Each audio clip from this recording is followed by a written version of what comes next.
시청자 여러분 안녕하십니까? BOA 모닝뉴스 시작합니다. 북한이 이번에는 잠수함 발사 탄도미사일 SLBM으로 추정되는 단거리 탄도미사일을 발사했습니다. 미국 군 당국은 북한의 발사를 규탄하며 추가 행위를 삼가라고 촉구한 가운데 성킴 국무부 대북특별대표는 미국의 대화 의지를 재확인하면서 대화 재개를 위해 북한과 접촉하고 있다고 밝혔습니다. 첫 소식 박형주 기자가 보도합니다. 북한이 19일 오전 10시 17분쯤 함경남도 심포 동쪽 해상에서 동해상으로 잠수함 발사 탄도미사일 SLBM으로 추정되는 단거리 미사일 한 발을 발사했습니다. 이번 탄도미사일은 고도 약 60km, 사거리 약 590km로 포착된 것으로 알려졌으며 구체적인 재원과 특성은 미한 정보당국이 정밀 분석하고 있다고 한국합동참모본부가 밝혔습니다. 미국 인도태평양 사령부는 성명을 통해 북한이 탄도미사일을 일본해 동해로 발사한 사실을 인지하고 있으며 한국과 일본 등 영내 동맹 그리고 파트너들과 긴밀히 논의하고 있다고 밝혔습니다. 또 미군은 이런 행위를 규탄한다며 이 같은 불안정을 조성하는 추가 행위를 삼가할 것을 북한에 촉구했습니다. 그러면서 미군은 이번 일이 미국과 동맹의 인명과 영토에 즉각적인 위협이 되지 않는다고 평가하면서도 상황을 계속 주시할 것이며 한국과 일본에 대한 미국의 방위 공약은 여전히 확고하다고 덧붙였습니다. 북한의 이번 미사일 발사는 올해 들어 8번째로 한국 군 당국이 발사 지점을 심포 동쪽 해상으로 언급한 점으로 미뤄 북한이 잠수함에서 첫 시험 발사를 했을 가능성이 나옵니다. 북한의 미사일 발사 소식 후 성김 미국 국무부 대북특별대표는 현재 워싱턴을 방문 중인 노규덕 한국 외교부 한반도 평화교섭본부장과 전화통화를 하고 관련 평가를 공유했습니다. 19일 워싱턴에서는 미한일 3국의 북핵 수석대표가 만납니다. 앞서 성김 대표는 18일 미한 협의를 마친 뒤 기자들에게 미국과 동맹의 안보를 증진시키는 가시적인 진전을 이루기 위한 북한과의 외교를 모색할 것이라는 원칙을 강조하며 미국은 대화 재개를 위해 계속 북한과 접촉하고 있다고 밝혔습니다. 이어 미국은 북한의 적대적 의도가 없다는 점, 또 대화에 열려 있지만 유엔 대북결의 이행도 중요하다는 점을 거듭 확인했습니다. Our intent remains the same. We harbor no hostile intent towards the DPRK, and we are open to meeting with them without preconditions. Even as we remain open to dialogue, we also have a responsibility to implement the UN Security Council resolutions addressing the DPRK. 성김 대표는 이어 바이든 해리스 정부가 인권에 중점을 두는 것에 맞춰 계속 북한 주민의 인권을 옹호하고 납치 문제에 대한 즉각적인 해결을 촉구하는 한편 인도적 우려에 대처하기 위해 북한과 협력할 준비가 돼 있다고 말했습니다. 성김 대표는 또 노규덕 본부장과 한국의 종전선언 제안 등도 논의했다면서 이번 주 서울을 방문해 이런 논의들과 다른 상호 관심사들을 계속 다루기를 기대한다고 밝혔습니다. BOA 뉴스 박형주입니다. 기시다 후미오 일본 총리는 북한의 탄도미사일 발사에 대응해 적기지 공격 능력 보유를 포함하는 모든 선택지를 검토하겠다고 밝혔습니다. 기시다 총리는 19일 오후 관저에서 국가안전보장회의를 주재한 뒤 취재진에게 북한이 발사한 것이 잠수함 발사 탄도미사일 SLBM일 가능성을 포함해 현재 분석 중이라며 이같이 밝혔다고 요미우리 등 일본 언론들이 보도했습니다.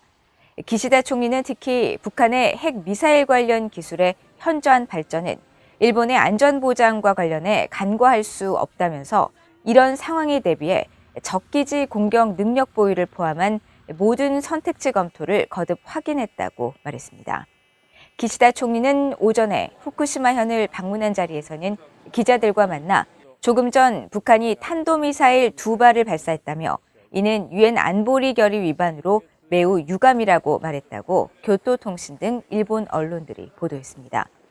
한편 기시다 총리는 전날 취임 이후 처음으로 일본인 납북 피해자 가족들과 만나 피해자들의 원통함을 생각하면 가슴이 막혀 말이 나오지 않는다면서 일본인 납북자 문제 해결을 최우선 과제로 다룰 것이라고 강조했습니다.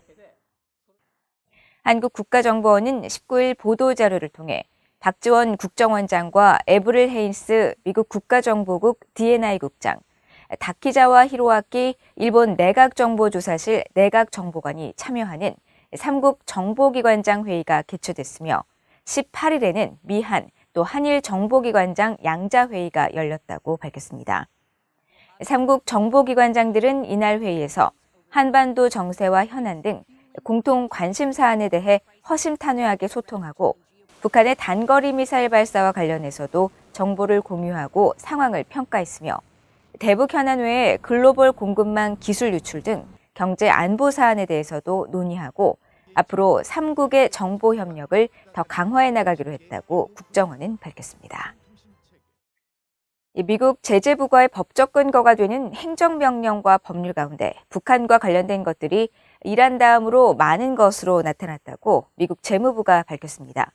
재무부는 미국이 지정한 제재 대상이 20년 전보다 933% 증가하는 등 제재가 성과를 거뒀지만 새로운 도전의 직면에 제재를 현대화할 필요가 있다고 강조했습니다. 김영관 기자가 보도합니다. 미국 재무부는 18일 발표한 2021 제재 검토 보고서에서 미국이 제재를 효과적인 정책 수단으로 사용하고 있다고 밝혔습니다. 재무부는 그러면서 미국이 지정한 제재 대상은 지난 2000년 9.11 테러 당시 912건에서 올해 현재 9,421건으로 933% 증가했다고 밝혔습니다. 제재 부과의 법적 근거가 되는 행정명령과 법안도 2000년 69개에서 올해 176개로 3배가량 확대됐다고 설명했습니다. 이 가운데 북한 관련이 9%를 차지해 국가별로는 21%인 이란 다음으로 많았습니다. 지난 2000년엔 이란, 유고슬라비아, 리비아, 이라크, 쿠바 등이 제재 대상 주요 5개국이었는데 20년 만에 북한을 겨냥한 법률과 행정명령 등이 급증한 겁니다. 재무부는 보고서에서 다양한 국가 안보 과제 해결을 위해 국무부와 긴밀히 조율하며 제재를 성공적으로 활용해왔다고 밝혔습니다. 특히 이란이 핵과 탄도미사일 확산, 테러 활동 지원을 위해 국제 금융 시스템과 상업 시장을 활용한 석유 판매 등 수익을 창출하지 못하도록 막고 협상장으로 나오도록 압박하는 데 제재가 기여했다는 겁니다. 한때 세계 최대 마약 밀매 조직이었던 칼리 카르텔의 위장 업체들로부터 수십억 달러의 자산을 동결해 압류했으며 9.11 테러 이후 1,600개 이상의 테러 단체와 개인을 제재 대상으로 지정했던 사실도 밝혔습니다. 윌리 아데에모 재무부 부장관은 이날 성명에서 제재는 국가안보 이익을 증진시키는 기본적으로 중요한 도구라며 이번 검토는 이 강력한 도구가 계속 성과를 내고 있다는 것을 보여준다고 말했습니다. 아데모 부장관은 그러나 미국의 제재가 새로운 도전에 직면해 있다며 제재를 현대화하고 강화하기 위해 동반국, 동맹국들과의 협력에 전념하고 있다고 밝혔습니다. 재무부는 이와 관련해 미국의 제재가 급변하는 금융세계에 적응할 필요가 있다면서 특히 디지털 화폐 같은 새로운 것들을 다루기 위한 기술을 현대화하고 인력을 개선해야 한다고 권고했습니다. 뷰에이 뉴스 김영걸입니다. 북한 해커들의 가상화폐에 대한 몰수를 추진 중인 미국 검찰이 최근 기소 내용을 보완하고 북한의 자금 몰수를 위한 조치를 가속화하고 있습니다. 미국 재무부는 북한과의 가상화폐 거래를 경고하는 지침을 발표했습니다. 함지하 기자가 보도합니다. 미국 워싱턴 DC 연방검찰은 지난 몇 년간 발생한 가상화폐 거래소에 대한 해킹 범죄가 북한의 소행이란 점을 거듭 분명했습니다. 검찰은 지난 13일 새로 제출해 최근 공개된 소장에서 이번 몰수 소송에서 미국 정부는 북한과 연계된 해커들이 다른 자금 세탁 범죄자들과 공모해 세 곳의 가상화폐 거래소에서 가상화폐를 훔치고 그 수익금을 세탁한 사실을 지적한다고 명시했습니다. 또 별도로 제출된 또 다른 소장에도 북한 연계 해커들이 피해를 입힌 가상화폐 거래소가 4곳이라고 지적한 뒤 앞선 소장과 동일한 내용을 적시했습니다. 연방검찰은 소장 2곳 모두에 이들 해커들의 범죄 행위가 가상화폐를 훔치고 세탁하기 위한 북한의 더 큰 모의의 일부분이라고 밝혔습니다. 검찰은 지난해 3월 북한 해커들의 불법 수익금으로 추정되는 가상화폐 계좌 146개에 대해 민사 몰수 소송을 제기했으며 8월 별도의 소송을 통해 추가적으로 가상화폐 계좌 280개에 대한 몰수를 추진한 바 있습니다. 하지만 재판부가 지난 7월 소송의 관할권과 자금 세탁 범죄 성립 요건, 몰수의 근거 등을 더 명확히 할 것을 주문함에 따라 검찰은 새로운 소장을 제출하게 됐습니다. 실제로 새롭게 공개된 소장은 이전보다 북한과 연계된 해커들의 범행 사실을 좀 더 명확히 했으며 이런 행위가 자금 세탁에 해당된다는 내용도 대폭 보완했습니다. 미국 정부가 몰수를 추진해온 가상화폐는 지난 2018년과 2019년 사이 한국 등에서 운영 중인 가상화폐 거래소에서 탈취된 것들입니다. 일례로 한국 소재 가상화폐 거래소는 2018년 말 1,777 비트코인과 이더리움의 21만 8천 이더, 9,999만 도지코인 등 약 2억 3,433만 달러어치의 가상화폐를 북한 해커들에게 절취당했고 2019년 11월에는 또 다른 한국의 가상화폐 거래소가 4,850만 달러어치의 도난 피해를 입었습니다. 이런 가운데 재무부 해외자산통제실은 가상화폐 업계를 위한 제재 준수를 제목으로 한 지침서를 발표하고 북한 등 미국의 제재 국가들과의 가상화폐 거래가 금지된다는 사실을 거듭 확인했습니다. 재무부는 또 가상화폐 거래 금지 규정과 별도로 미국인이나 미국 금융기관 등이 북한 등 특정 국가와 거래 자체가 금지된다는 점과 함께 미국의 제재가 북한의 가상화폐 활동과 관련된 개인과 기관을 대상으로 하는 경우가 늘고 있다며 주의를 당부했습니다. BOE 뉴스 함자입니다. 유엔 총회에서 군축을 담당하는 제1위원회에서 미국은 한반도의 완전한 비핵화 목표를 향해 북한과 외교에 관여할 준비가 돼 있다는 점을 거듭 밝혔습니다.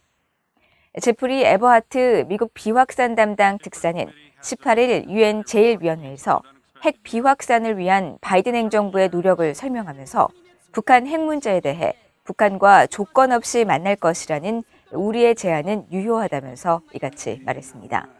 또 우리의 정책은 미국과 동맹국 그리고 주둔 미군의 안보 강화를 위한 가시적인 진전을 이루기 위해 북한과 외교에 열려 있고 이를 모색하는 잘 조율되고 실용적인 접근법을 요구한다고 밝히고 이어 한국과 일본에 대한 미국의 방위 공약은 여전히 확고하다고 강조했습니다. 이상으로 BOA 모닝 뉴스를 모두 마칩니다. 시청해주신 여러분 고맙습니다.